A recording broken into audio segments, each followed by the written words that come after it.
This is episode 723 of the Rio Grande Foundation's Tipping Point, New Mexico. I'm Paul Gessing. And I'm Wally Drangmeister.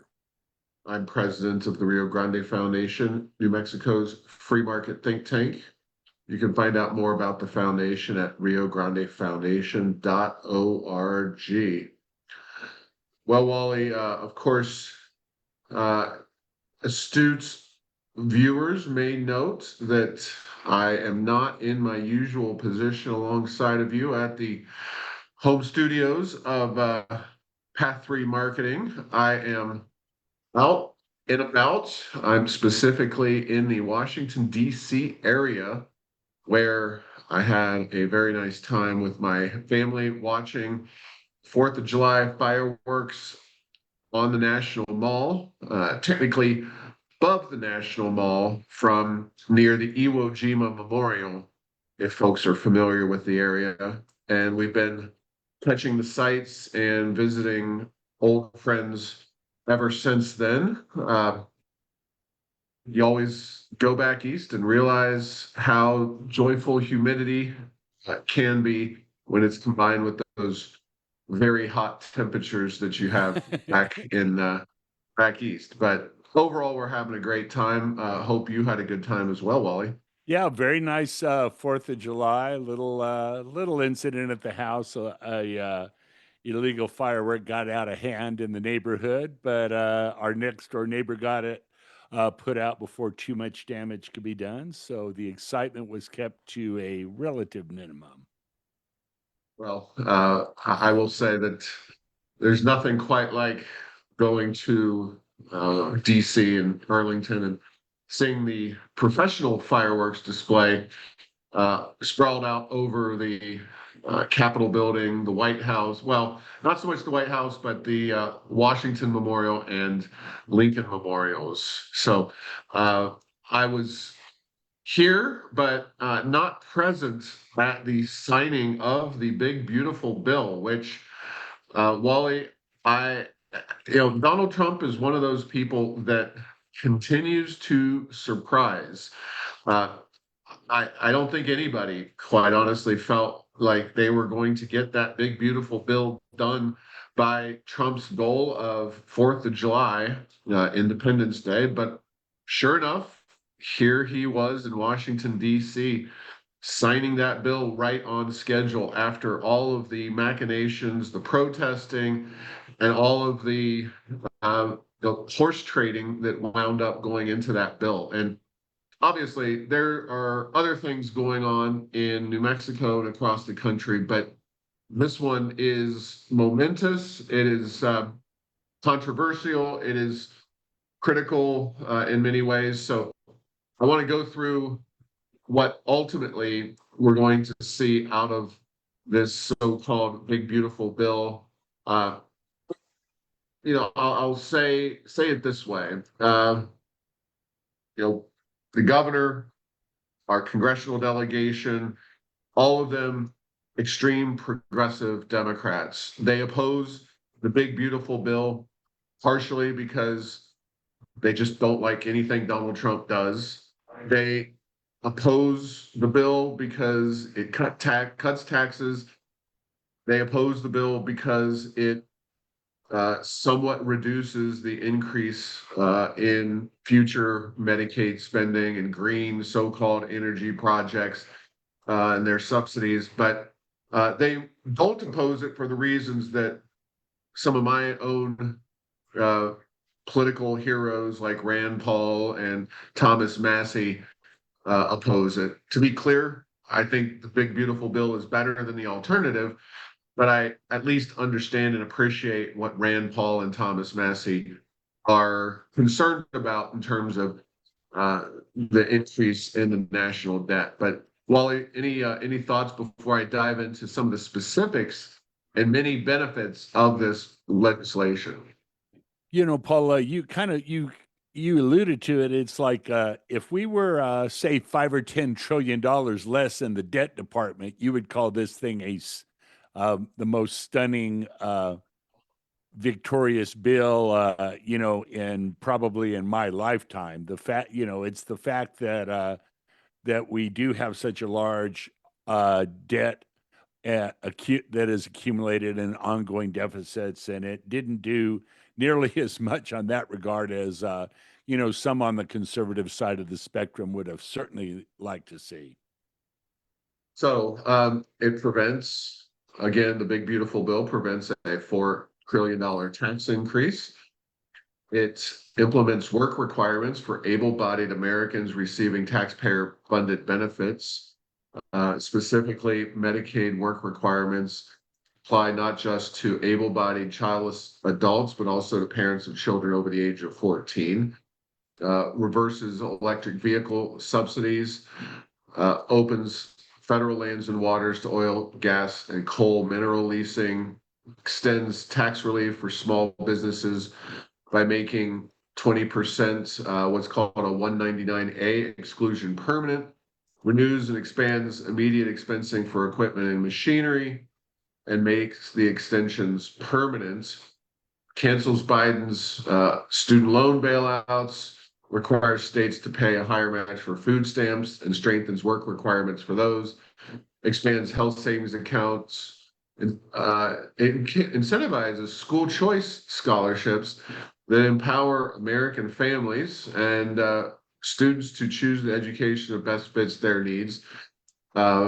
Unfortunately, and we need to talk about this briefly, the Senate version includes scholarships for states to opt into. And we've talked ad nauseum, Wally, about New Mexico's education woes. But as it currently stands with Lujan Grisham and this legislature, and I'm not privy to exactly what the language would be and whether Lujan Grisham could do this herself or the legislature would need to act as well. But let's just suffice it to say that I have my concerns that New Mexico students may not benefit from this school choice provision. I think it's a tax credit for your federal taxes that allows you to donate to a scholarship school choice organization. So what's your early betting odds that New Mexico will participate in this thing, Wally?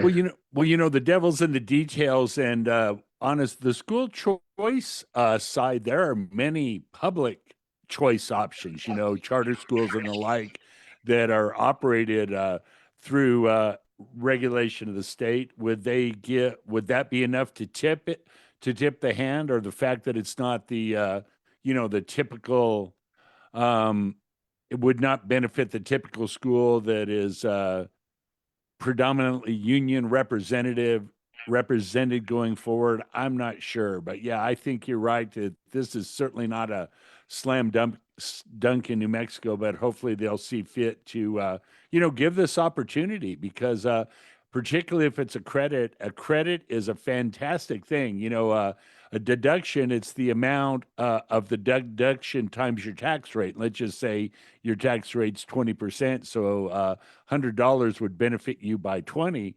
A credit is, if it's a credit, $100 could benefit you $100. So it's a much stronger incentive. So as we've talked many times, New Mexico loves getting any money we can from the feds. So that gives me some hope that this will go through. But with the teachers union, depending on the position they take, it's certainly not a slam dunk.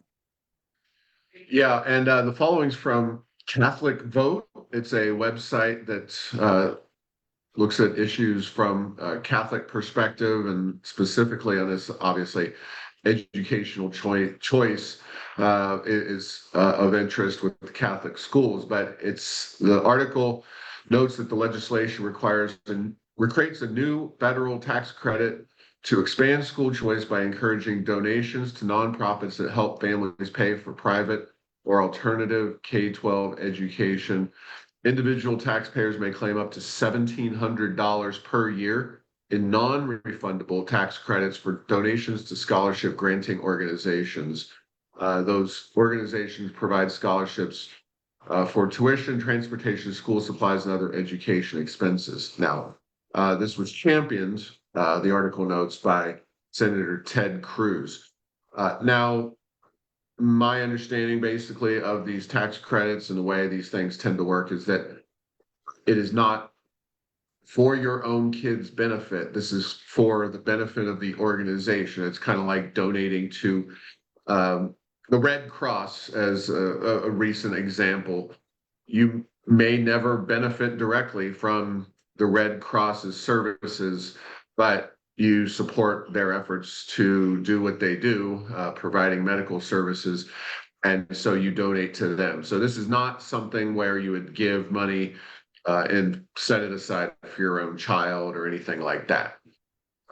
But it's a good opportunity, and we'll see what New Mexico chooses to do. You can bet that we will be tracking this here at Tipping Point, New Mexico, and at the Rio Grande Foundation.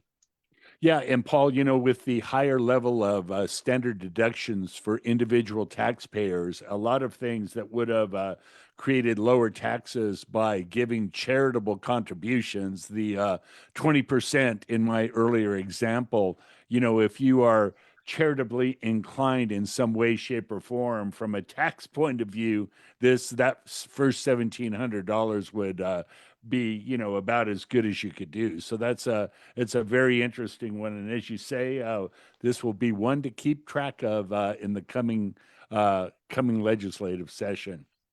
And of course, it is worth noting that a few years ago, actually during the first Trump administration, when a piece of legislation, I don't remember exactly what it was, but something passed under the Trump administration allowed 527 accounts, which are another tax advantaged education accounts. It opened up, excuse me, to be used from just higher education to K-12. And we knew that New Mexico was not going to eagerly jump on that bandwagon, but eventually, thanks to machinations of Republicans in the legislature, they were indeed able to get New Mexico to go ahead and expand those 527 accounts and their purposes to K-12, something that my family directly takes advantage of. So that was, it can happen even here in New Mexico. A few other things about the big, beautiful bill. It ends requirements that Venmo, PayPal, and others report transactions over $600 to the IRS. It holds universities financially accountable to the government on defaulted federal student loans. It increases timber sales on federal lands, opening up 7 million acres, and authorizes the sale of expanded spectrum to strengthen rural broadband and secure America's technological dominance. So those are a lot of different things, all of them good. And again, there are aspects of this legislation that we are not as thrilled with, better than the alternative. And quite frankly, not just kudos to President Trump and especially Speaker Mike Johnson, who's operating with a very, very narrow majority, but it is better to have this bill passed and all of these provisions than the alternative.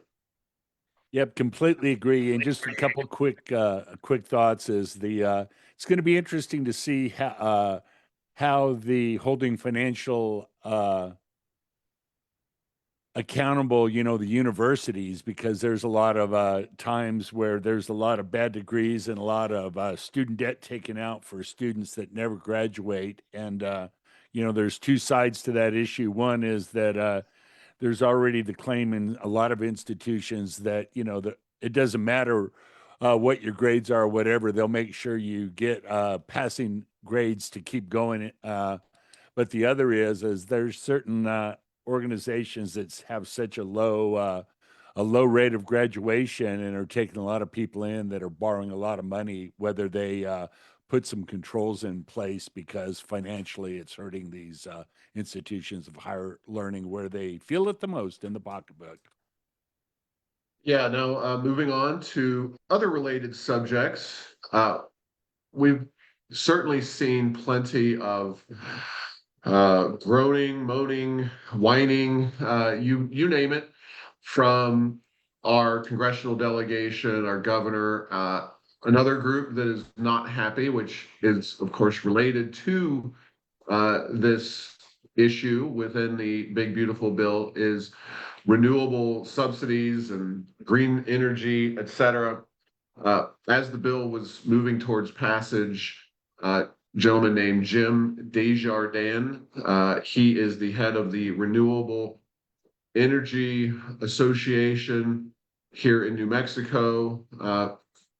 And I get it. He's there to advocate for his industry and try to make it sound like the world is coming to an end if those green energy subsidies are not continued. But the thing that made me sit up and take notice is he's claimed in this article that he wrote that passing the big beautiful bill, eliminating the subsidies and mandates for so-called green energy from the IRA, the bill that was passed under Inflation Reduction Act. Yeah, you can't remember it because it had nothing to do with inflation, but that bill passed under the Biden administration. The claim was, oh, this is going to kill the renewable energy industry because they're going to lose their subsidies. And other claims made by folks in so-called green energy are that these are the cheapest forms of electricity we have, wind and solar. And it's kind of one of those things where you say, well, what is it? Are these subsidies and the lack thereof going to really harm this industry, or is this wind and solar really the best option for Americans and New Mexicans? And I think that is a worthy topic to explore. But before I hand it over to you, Wally, I posted this story at airsofenchantment.com. It shows a chart from Bjorn Lomborg, who is a widely respected commenter on energy and environmental issues. And basically what he shows in this chart is that as nations ramp up their wind and solar usage, that their electricity costs go up. Now, specifically wind and solar, because you could argue nuclear, you could argue hydroelectric. Both of those ultimately are cheaper forms of electricity, but nuclear is not considered green for the environmental groups. But it is truly one of those questions you say, well, is it cheaper, or are the lack of subsidies going to really have an impact on this industry? I suppose we'll find out pretty soon. But Wally, what's your thoughts? Well, when we say something is cheaper and that wind and solar are the cheapest form of electricity, that's both a absolute truth and the biggest lie ever told, because it's a little more nuanced than that. When the sun is shining and the wind is blowing, the incremental cost of wind and solar is, if not zero, very, very close to it, to the point where, there are times, many times during the middle of the day, there's already enough solar that we can't use all of it that is being generated for the grid. The big issue comes in if you want to have a grid that operates 24/7, when the sun isn't shining and the wind isn't blowing. And, the wind is a little different, but the sun, it goes down every day. And so we have situations where things come along pretty good and a lot of renewables get put into the mix. And then there's some disruption. There's either, a calm period that knocks wind out, or a very long-term cloudy period that knocks solar out. And it gets to the point where we've had many times extremely high natural gas prices, and the electricity that's needed during that time, just a day, a few hours to a few days of that can wipe out any kind of quote unquote cost savings from wind and solar. And so, it's one of those, believe me, that doesn't fit well on a bumper sticker, that last presentation, but that is the reality of the situation. And at some point, Batteries may come in there, but boy, those things are very, very expensive to kind of balance things out, and they're not very dispatchable, meaning they really don't do enough to support the grid in large measures. So we're back to what other sources are reliable? Natural gas, coal, and nuclear are the biggies. So, it takes a mix if you have any level of reliability. And as you say, this chart's pretty clear. The more wind and solar you have, the higher your prices are because you have to add tons of batteries or have very expensive sources of energy when you run into trouble with your renewables. Yeah, exactly. Then you have to add in battery. Of course, you also need to completely restructure your entire electric grid, and we're seeing that being done with SunZia and other extensions, brand new creations of the power grid, because of course, wind and solar don't generate themselves in one central location. You have to have a grid that is completely different from a traditional power grid. Those are just two of the major issues with these power sources. So definitely funny to hear that claim.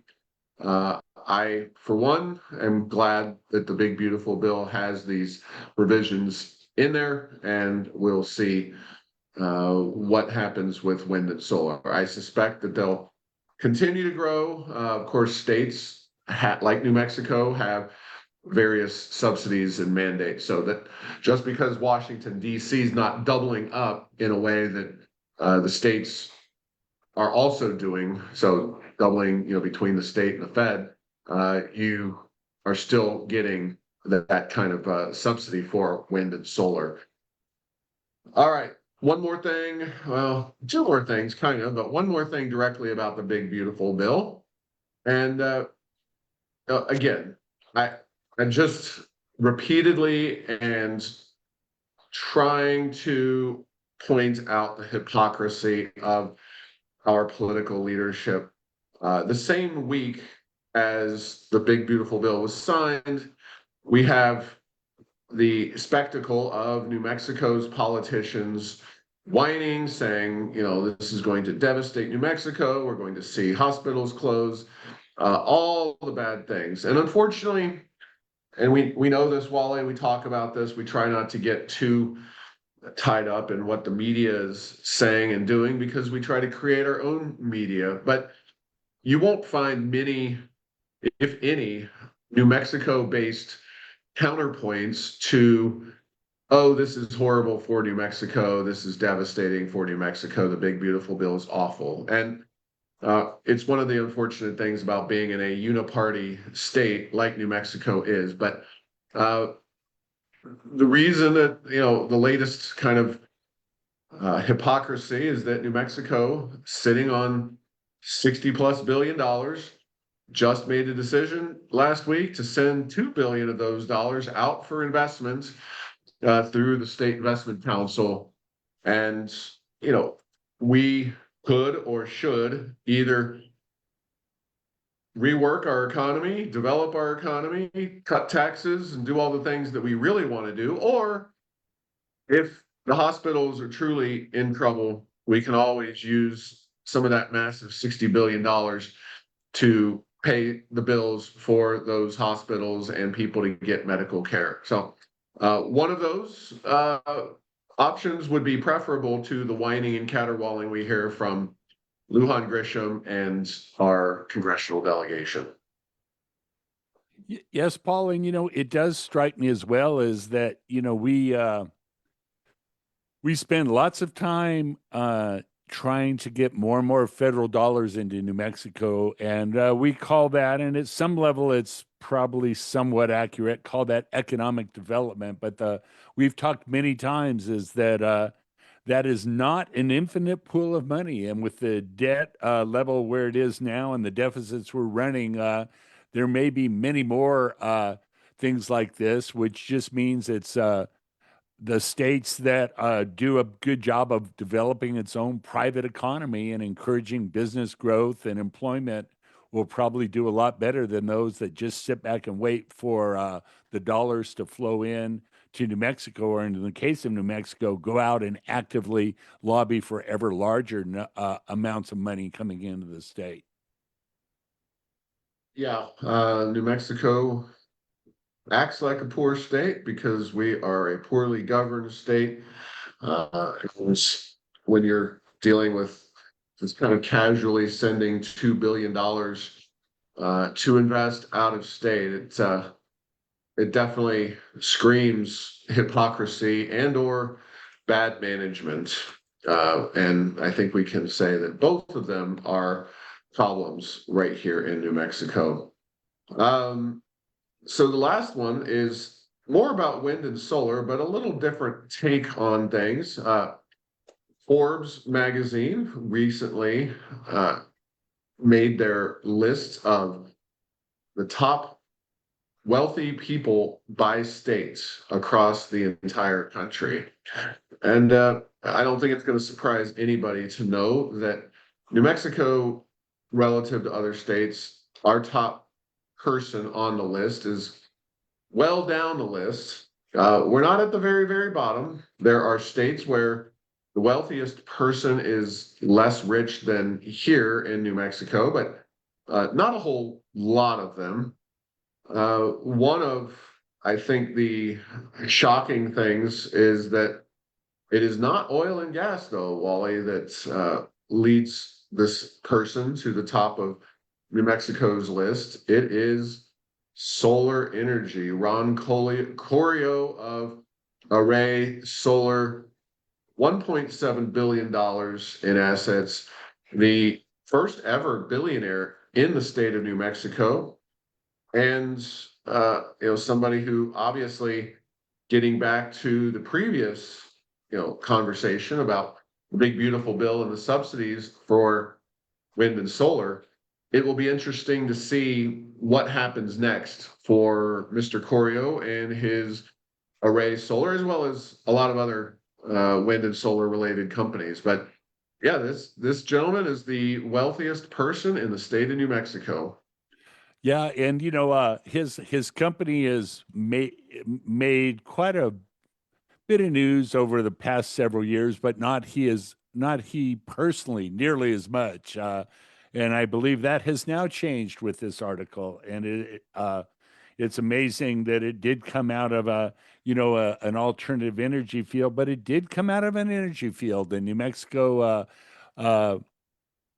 Energy seems to be one of the only things that has growth potential or wealth creating potential right now, other than maybe living off the dole. But yeah, very interesting. Yeah, and he had the tracking technology for solar panels that supposedly dramatically improves, efficiency. He's not the one installing the equipment or operating, but more of the technological side of it. And yeah, pretty interesting. And I think as these things go, I can't find a whole lot wrong to say. Oh man, that guy did a lot of he did a lot of good things, and became a billionaire because of it. It's not like he inherited family wealth or did anything that way, and not even necessarily directly benefiting from as much of the tax benefits and other things that other parts of the industry probably have been more important than the actual value they provide. Yeah.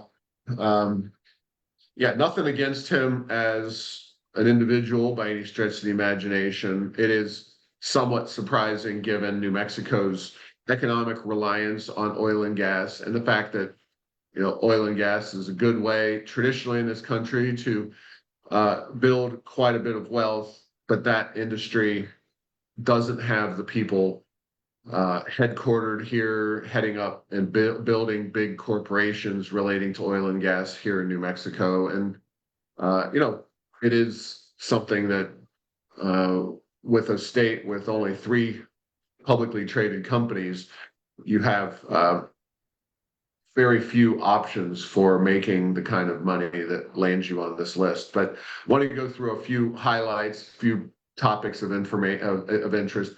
Ernest Garcia, of Carvana fame, is in Arizona. He's the billionaire there, $17.3 billion. Again, Corio's 1.7.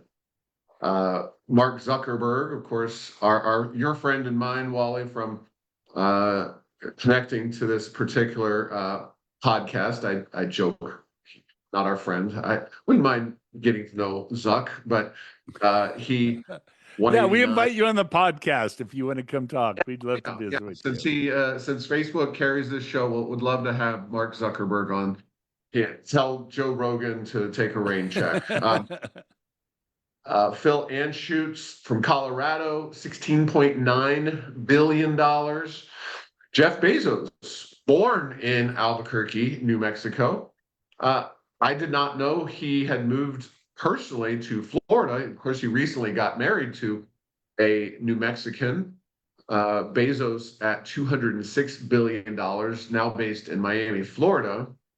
Let's see, Charles Koch, of course, the Koch name that was often associated, people who didn't like the Rio Grande Foundation often claimed we were just, tools of the Koch brothers. Well, Charles Koch and family of Wichita, Kansas, $67.5 billion. Let's see, we've got a few others. Oklahoma, Harold Hamm, that's an oil and gas name, $18.5 billion. Texas, none other than Elon Musk at $388 billion. So I think that pretty much is a wrap in terms of the different people on that list, but it's linked to at the Rio Grande Foundation's Heirs of Enchantment website. Any other thoughts on that list, Wally? No, hopefully there'll be more billionaires coming to New Mexico, developing technology, starting businesses and growing. That would be a fantastic thing. Yeah, I don't think it's too far out on a limb here to say that the Rio Grande Foundation does not adhere to the Zoran Mondani approach of being anti-billionaires. We are of the opinion that most of these billionaires, got their money by building businesses that tend to make our lives better. They didn't take anything from us. They made new products and gave new services that did make our lives better. And, we could debate, and we'll probably find out how much of Array Technologies' wealth and Torio's wealth is based on the subsidies handed out to those industries. Obviously, there are plenty of them still being offered to wind and solar, but that would be one where you could argue that maybe there's more financial dependency on government benevolence and government handouts than you would like. But Bezos pretty heavily involved in just free markets, Amazon bringing new products to people and making it more convenient to obtain them. And that's the kind of entrepreneurial spirit that makes America the most successful country in the world, economically speaking. Now, unfortunately, the next story is not a very positive one, let's just say. I saw this story in the Albuquerque Journal and wound up talking about it last Wednesday with Bob Clark extensively. It was one of those things where when I actually shared it with Bob, he got very excited about it. And this was an article written by a gentleman named Blake Gumprecht. The article was in the Albuquerque Journal on June 28th. And the title was "Graduating Students Who Don't Deserve to Graduate Isn't the Solution and Ought to Be a Scandal." And so he starts out by talking about our worst in the nation, NEKC results for kids. Nothing new there, but he then gets into the fact that at his school in Cuba, New Mexico, he essentially, well, I'll read it here. This is Mr. Gumprecht's article in the journal. I was a teacher at Cuba High School in the 24-25 school year, but was removed from the classroom after only 3 months, demoted to a non-teaching position. It doesn't require a college degree, and then fired because I had the audacity to try to teach my students what they are supposed to learn and failed students who refused to do any work. He goes into his credentials. He says academic standards in Cuba schools are shockingly low. Most teachers pass everyone because if they don't, administrators will blame the teacher. One of my colleagues was reprimanded by a previous superintendent because a high percentage of his students failed, and he was ordered to change his ways. He did so to keep his job. He now inflates grades to make sure most students pass. My classes couldn't be any easier, he tells me. And then the article notes, what does it mean when a school has one of the highest graduation rates in the state, as Cuba High does, but among the lowest test scores? It means is graduating students without educating them. Nearly 85% of students at Cuba High graduate in 4 years, but only 14% can read at grade level. 5% are proficient in math. He said, I had high school juniors and seniors who could barely read. One didn't even know how to look up a word in the dictionary. So pretty harsh there. And I'll tell you this, Wally, before I give you a chance to weigh in. I have reached out to Mr. Gumprecht. Maybe I'll find out how he pronounces his last name. But at a future date, I plan to have him on Tipping Point, New Mexico, to more fully outline his views on the education system. But yeah, we talked about the rising graduation rates according to the NAEP test and the rapidly declining test scores. I think that's all we need to know. Well, Paul, I was not surprised, but pleased that you kind of picked up that story without any urging from me.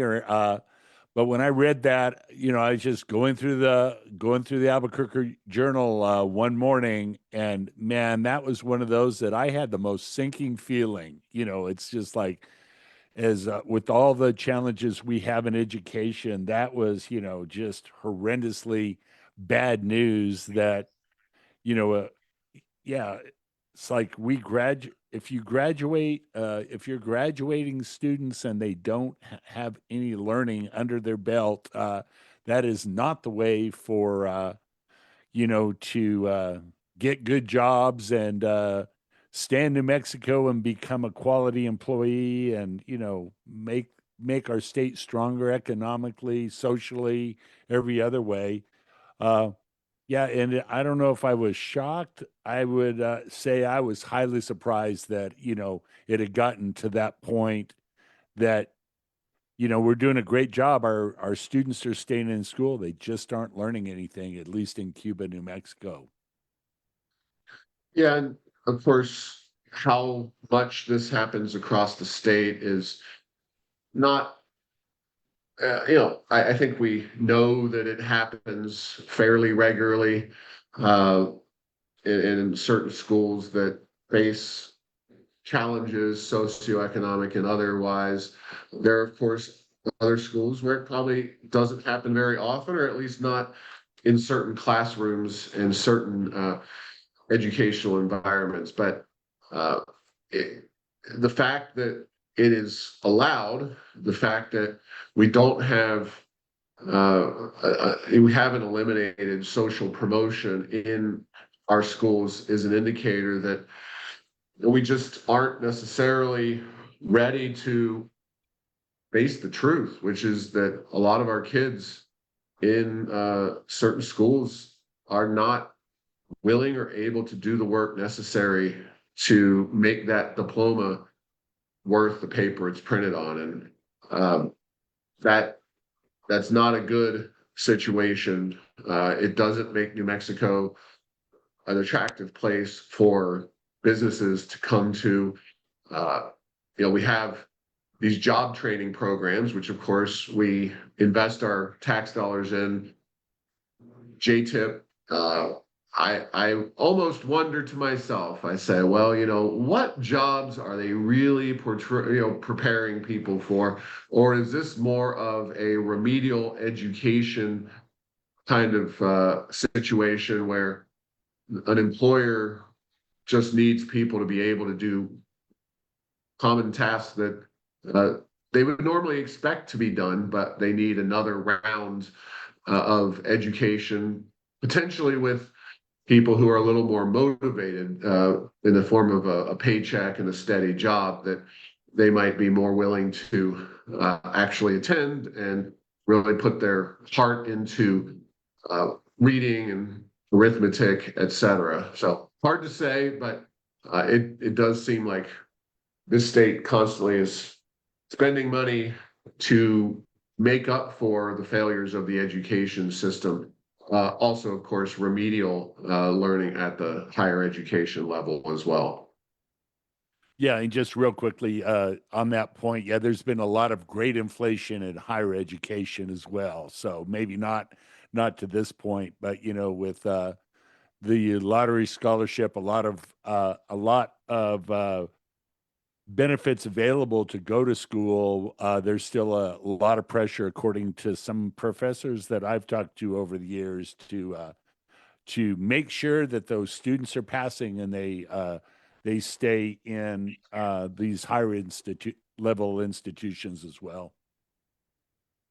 All right, Wally. Well, we're going to go ahead and leave it there.